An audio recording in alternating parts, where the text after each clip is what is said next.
Today's the full moon in July. In Pali, this is the month of Asalaha.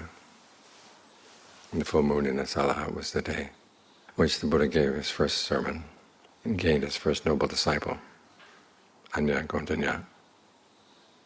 So it's the day on which the triple gem became complete.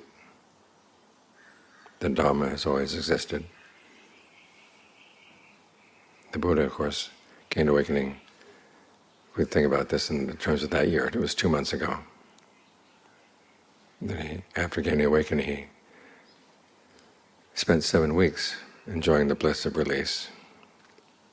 And then on the 8th week, he said to himself, should he teach or not? And at first he was inclined not to teach because the Dhamma was so subtle. This got hot all the way up to the Brahmas. Sambhati Brahma came down and begged with the Buddha, please teach. There are those with little dust in their eyes, they will benefit from the teaching. The Buddha surveyed the world on his own then, and saw that yes, it was true, there would be those who would benefit. So even though it was going to create a lot of trouble for him, he's going to have to expend a lot of effort to establish the sasana Dhamma, the Dhamma expressed in teachings. He decided to do that. And so he decided to survey the world to see who would be the first people to teach. First he thought of his 2 teachers earlier, the ones who had taught him the way to formless attainments, but they had passed away, gone into the formless realms where you couldn't contact them. So then he thought of the 5 brethren, the monks who had looked after him when he was observing his austerities.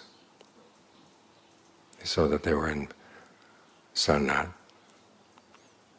So he went, walked there.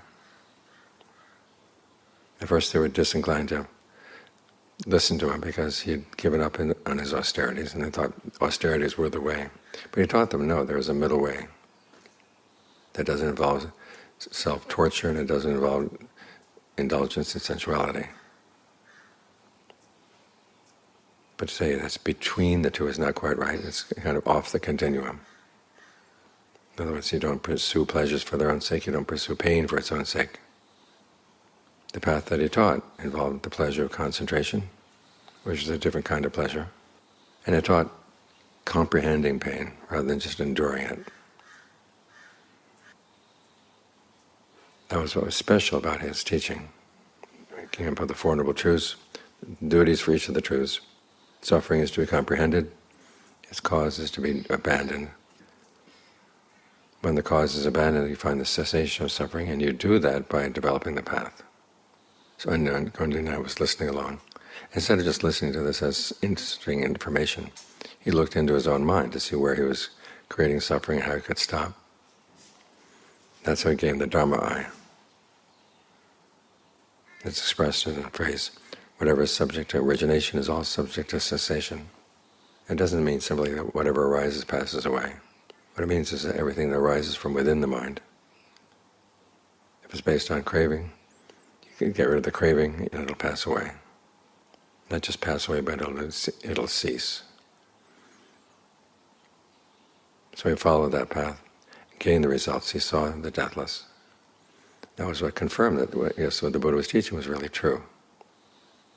Sometimes you hear people saying, well, it's just a matter of agreeing with the Buddha that yes, things arise and pass away. Anybody can see that. What he saw was that when you pull out all the craving, pull out all the ignorance, then there's something special that appears. So we're celebrating that today. We'll be celebrating it again tonight. But the lessons we can draw from this are many. One, the important one is that if you're looking for the cause of suffering, don't look outside, look inside. There may be things outside that are unpleasant. People say a lot of unpleasant things, do a lot of unpleasant things.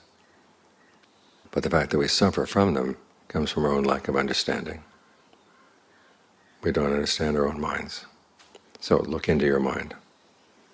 See where you're causing unnecessary suffering and learn how to drop whatever the cause is. Pursue that, and you'll be on the right path. The world needs more noble disciples. And a lot of people are practicing the path to wipe out noble disciples, in other words, teaching wrong Dharma.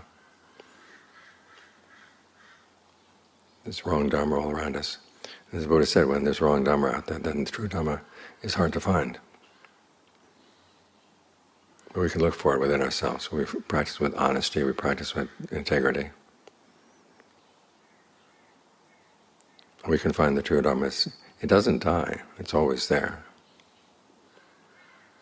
It's a question of just making ourselves worthy of it, looking in the right place. Then we have a chance of gaining the Dharma as well.